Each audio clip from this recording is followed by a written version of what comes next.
టక్కున యాదకొచ్చేది railway station బంగ్లా. ఓ ఇంతెత్తు మీద board అగుపడుతుంది. సినిమాలగిన ఇదే చూపిస్తారు. 150 ఏండ్ల చరిత్రున్న బిల్డింగ్ ను చూస్తుండగానే కూలగొట్టేసిండ్రి అలా.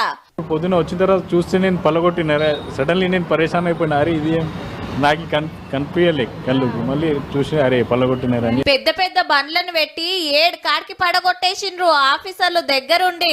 నిజాం నవాబుల కాలంలో కడితే ఆ టెన్క సెంటర్ గవర్నమెంట్ హ్యాండ్ ఓవర్ లకు పోయింది. అలవాటు అయిపోయిండే ఆ గడియారంలా టైం చూసుకుంటే ఇప్పుడే సడన్ అది వెళ్ళిపోయింది పొద్దున వచ్చేదాకా.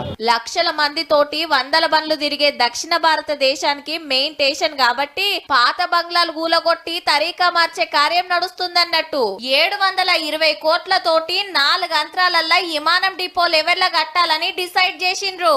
26 లిఫ్టులు, 32 ఎస్కలేటర్లు, 2 ఫుట్ బ్రిడ్జ్లు, ఓ స్కైవేను చూడబోతున్నాం. ఈ జాగల 400 కార్లు పట్టేటట్టు పార్కింగ్ సౌలతి ఉంటది.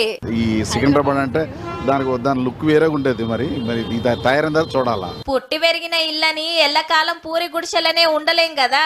ఇది కూడా గంతే. ఓ ఏడాదైతే దేశమంతా